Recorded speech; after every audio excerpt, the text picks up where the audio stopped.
All that stuff. They got the 110. Marge brought up a photo album. His father, and then my father. They were. Where are you off to? Dave Fraser.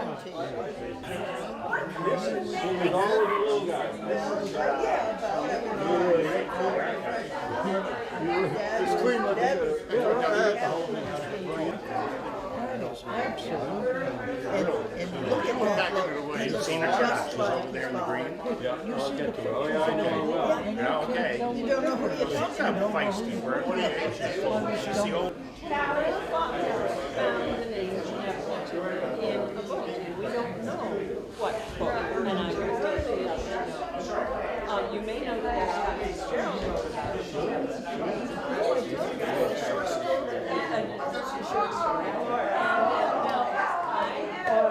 The granddaughter and my grandmother were together, and Tim and Sally named their oldest daughter. Italy together for 3 years.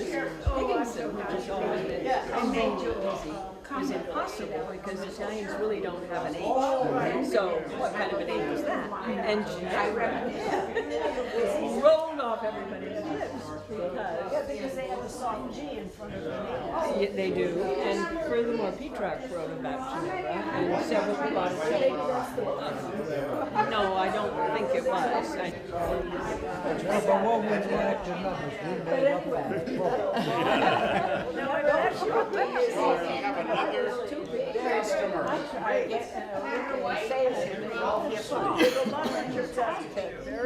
Well, it just happened to be a plunger. You were just saying. He was their best plunger on the team. I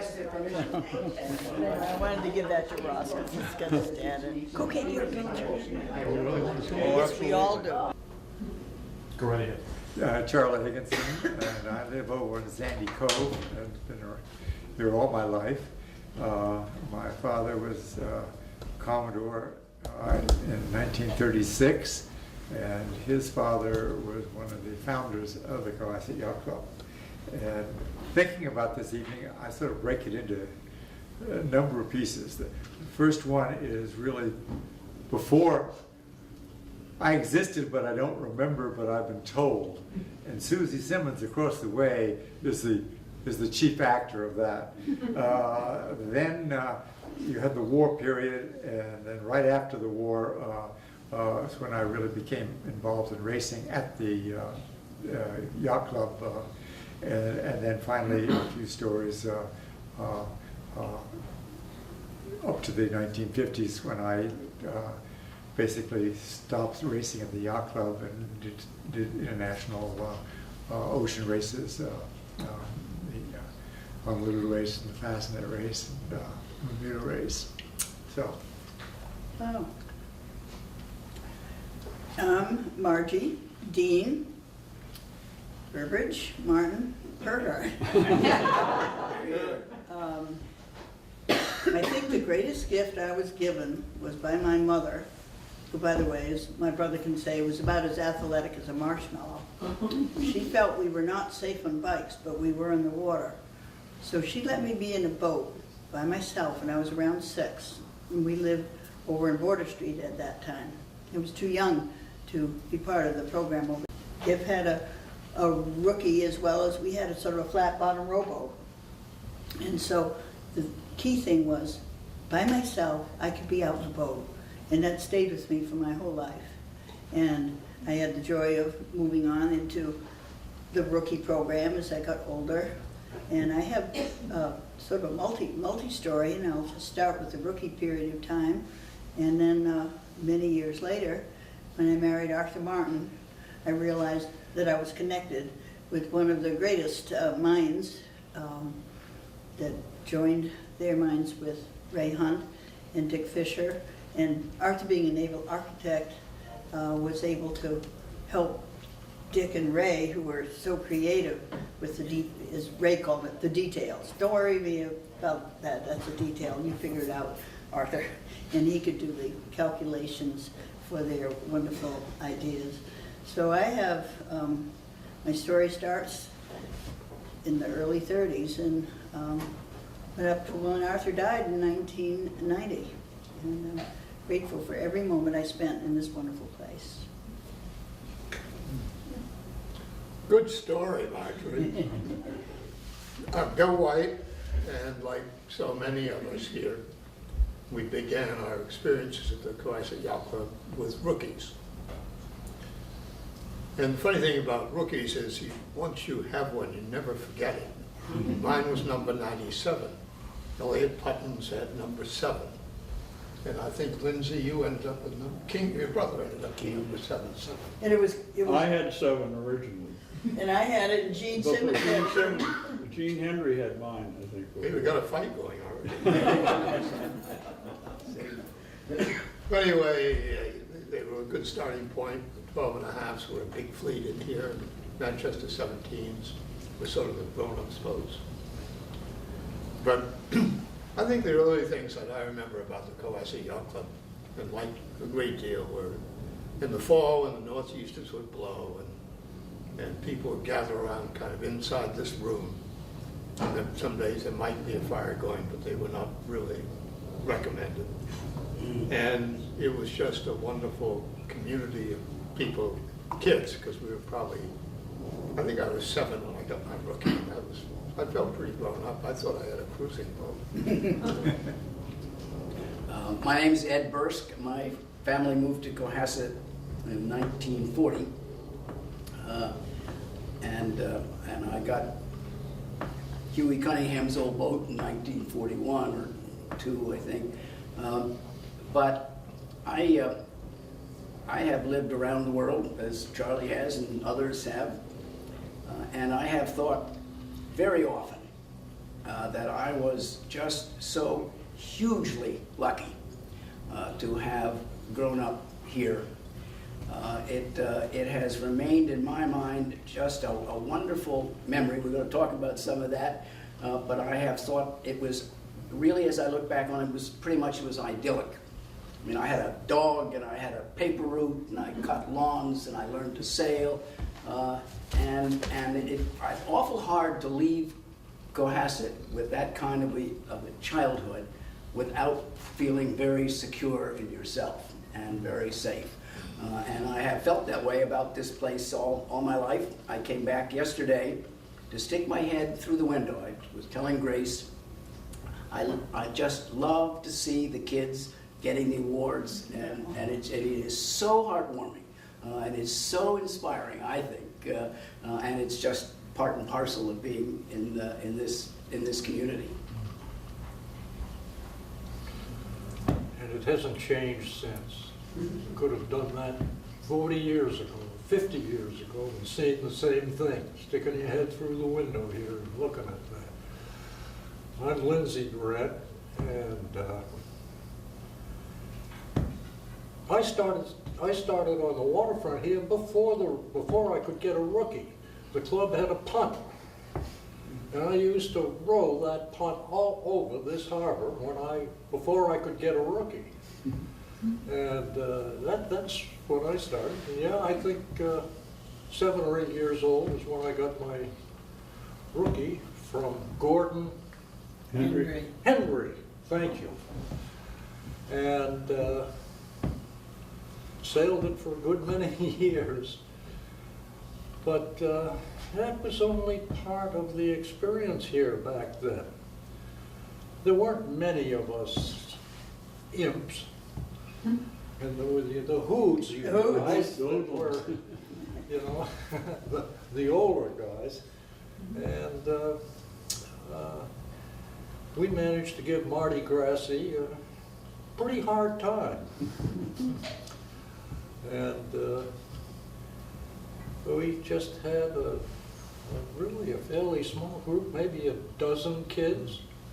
We didn't have any of these sailing instructors or anything. We were shoved in the rookies and pushed off and go sailing.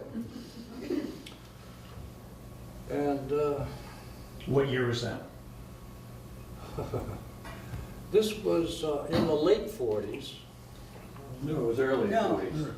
Middle. Oh, The no, rookies. that's right, started in the Middle 40s. early 40s, during the Second World War. And we were pretty close knit. And, you know, you'd climb on your bike at 8 o'clock in the morning with the bag wrapped around the handlebars for your lunch and disappeared all day long. Spend it right here with nothing but a bathing suit on. But I agree with that. Just a really lucky, idyllic time to grow up. And the values were good at that time.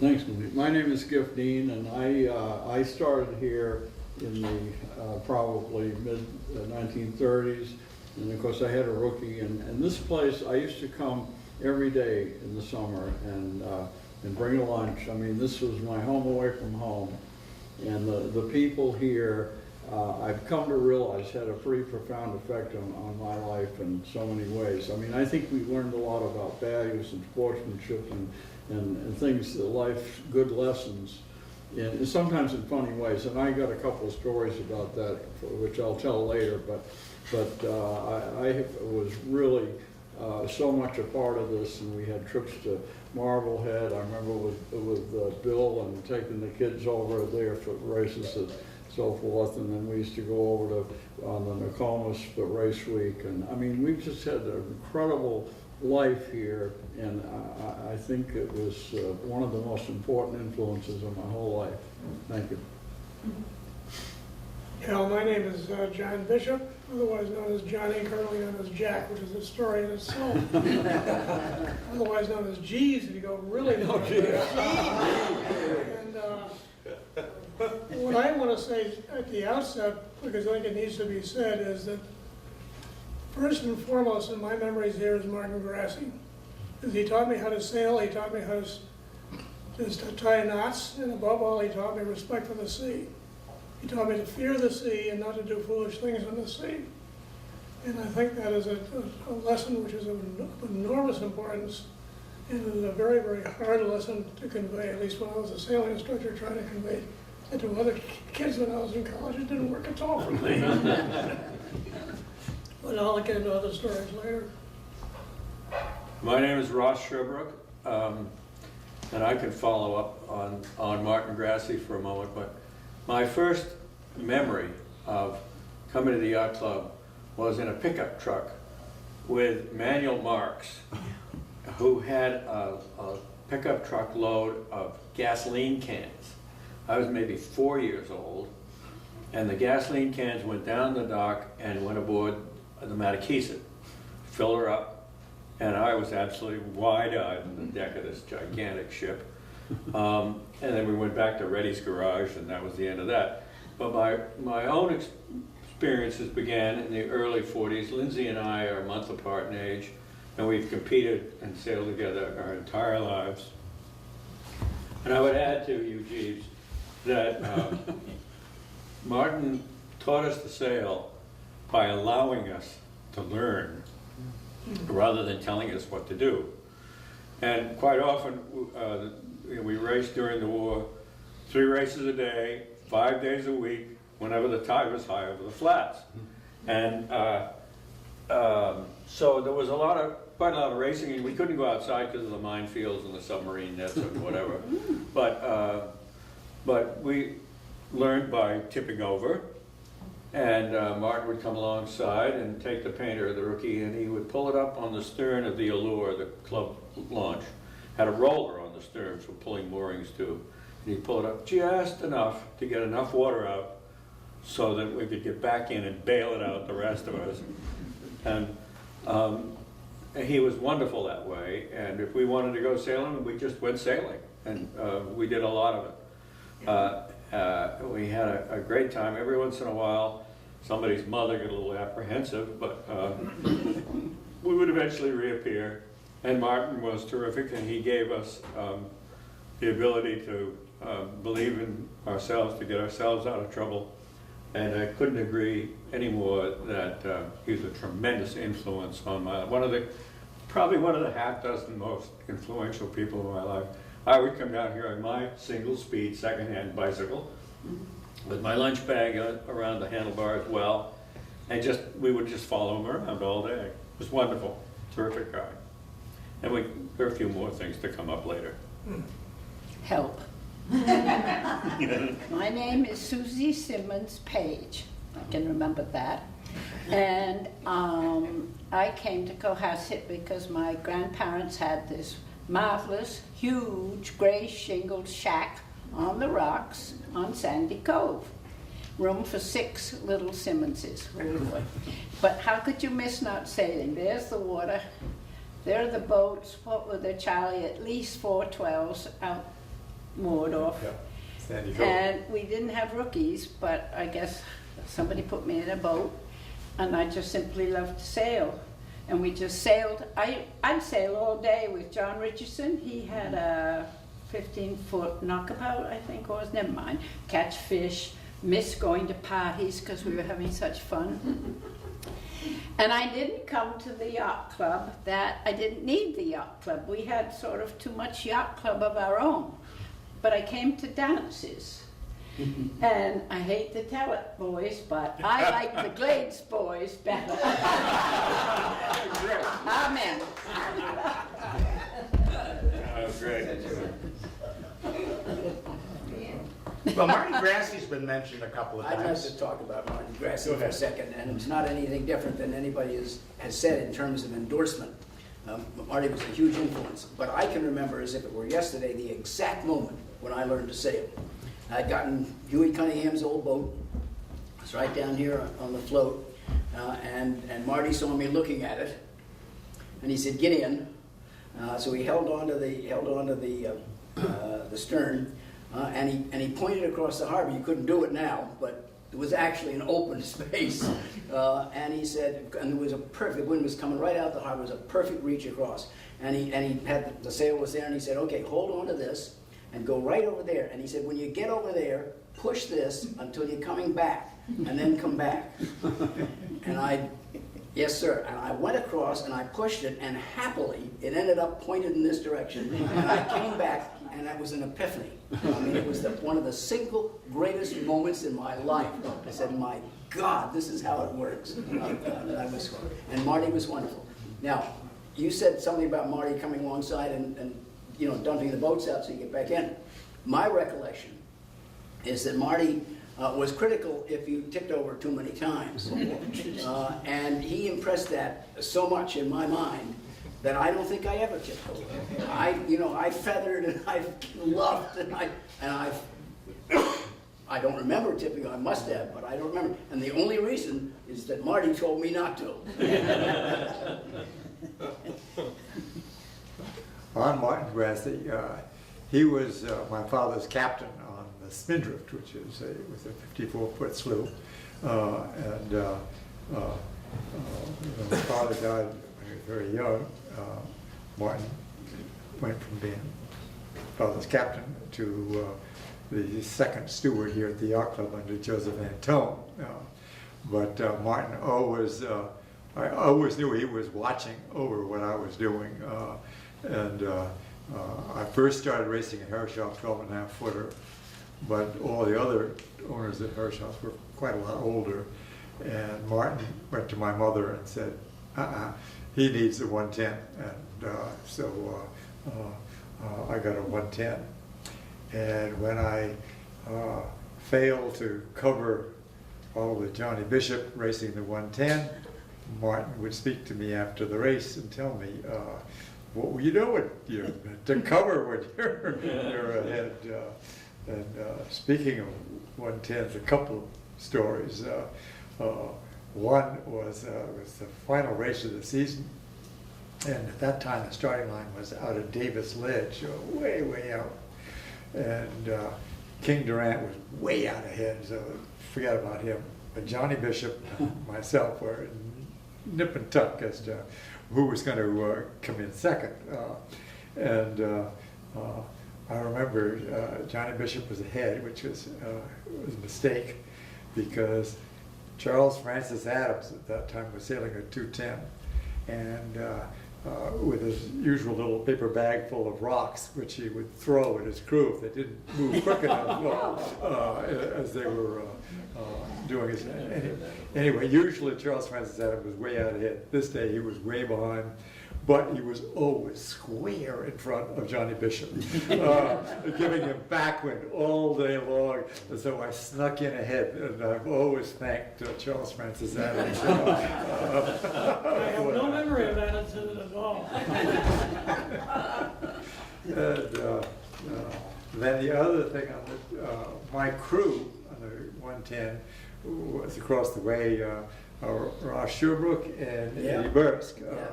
And I now think they really should relinquish all the prizes they won because they are professionals rather than amateurs. Because the only way I could concentrate in sailing the boat was to keep them quiet. And so I paid them 25 cents to shut up. So they're professionals. I think he still owes us something. Just counting, yeah. The other thing I remember was Davis Slade was way out, and Still is. it still is. To get out to the races sometimes was tedious, and so Martin would tow us out there. So the big long line of boats, and we would be in the middle of the line. Ross would be up on the bow, and Eddie would be in the stern, and they kept playing with the tow rope. And after a while, as one might expect, they would lose it. So the whole tow broke down. Martin would have to go around, pick us all up, and he was not at all pleased with the people in the back of this line. I don't remember that at all. I do. Can I speak about Martin for a minute? Marty Grassi, I think, he was very quiet, and sometimes he'd sort of look at you with a little smile, and you sort of learned without him saying too much. But I think he was one of the great teachers of this place because he had very high standards. And I called, before I came up here, I talked to Janet Guttison Rush out in California, and I told her about this meeting. She said, "Oh God, I wish I could be there." And she's not well, and her husband just passed away, and she's living in she has very bad macular degeneration, so she's living in assisted living. But I said, Janet, if there was one thing that you could say about the yacht club for the kind of meeting we're going to have, what would it be? And she immediately said, I think the most important thing was the effects of what I learned from Marty Grassi. Nice, yeah, that's one. God bless him. I think we all feel that way. We do. Yeah, and what Marty didn't tell us what Pat Reed taught us. Yeah, right. Yes, I wanted to mention Pat Reed too, because he was a very important influence down here. He was always here and keeping us in line. And the old Gippy, maybe did you ever go cruising up to I Maine went up with to him? Maine Coast with him and what was his name? Looked up on the corner of King Street. But anyway, there were three of us that went all the way up to Bar Harbor. And The Ziggy. The Ziggy, yes. That's right. They had a little sort of a hammock, a bed across just forward of the mast for me, and it was a little cramped, but it was an incredible experience. The Ziggy was all 24 or 30 right. feet. That's right. Not 30 feet. Rather 30 a deep hull. Overall. Yeah, and double ender, Yeah. wonderful to see. There's a picture of it in one of those things I saw. Swedish Costa boat. Yeah.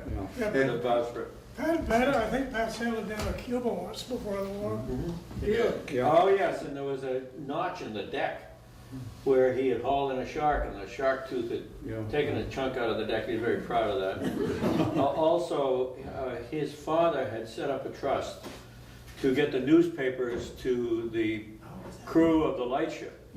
That was And on Sunday. James Dean. James Dean sent up that. Oh, I'm trust. sorry. Yeah. Don't And count Pat on was- me being perfectly accurate, but I would go out on the Ziggy Yeah. with Pat to deliver the Sunday papers. Yeah. And it would take forever to get out there. Of course, the lightship was 5 miles offshore. The Ziggy might have done 4 knots. And they lower a bucket over the side, we'd put the Sunday papers in and say hi and goodbye and head back to Cohasset. And Pat did that for a long time. What happened was James Dean used to sail the Skookum out every Sunday and deliver the papers, and then when he died, there was a bequest to continue that, and so they got somebody from here. It turned out to be Pat Reed, who continued Yeah. the practice, and that was how that Oh, I'm came. glad to have the provenance. That's great. Yeah, He also did it in his motorboat, the kumquat. yeah, that's right. Which I used to love, lobster, and I really enjoyed that. I'd go back to Marty, just one more time. As a 12-year-old, our Herreshoff 12, Martin towed to Marblehead for race week. And I spent the week staying with family, friends in Marblehead, racing the Rebel in the morning, and then crewing for Glover Crocker in the Remora to the 17-footer in the afternoon. Sunday came, and race week was over, and it was time to come back to Cohasset, and Martin brought the club boat over, and was thinking about getting everybody towed and so forth and so on. And he had Amy Simmons, Namie, Susie's younger sister, who's here, in the boat with him, and Amy brought the Sunday Globe, and Martin said, well, why don't you guys just sail back to Cohasset? And here we are, two 12-year-old kids, going through the shipping lanes, etc. Well, I thought I was Christopher Columbus when I got here. That's the way we learn. Yeah. He gave us the responsibility, the opportunity. We were not overprotected, as so many kids are these days. You mentioned race week. The first time I went to race week was in 1945. That was the first year we had some of the post-war fleet of 110s. And Ray Hunt got a hold of my dad and Kingsley's dad and organized and said these kids ought to go to race week. It was being revived after the war. And he arranged for us to stay at the Eastern Yacht Club. And the event, which I remember so vividly, had nothing to do with sailboat racing at all, but while we were having breakfast, somebody brought around the newspapers, which was announcing the dropping of the first atomic bomb on Hiroshima. And that's how I heard about it, and I've never forgotten how it felt to hear about that on that location. Well, I have a wee story to tell because Ross brought up Amy, my little sister. I had a race on a Sunday, I think it was a Sunday, and Father said to me, I can't crew with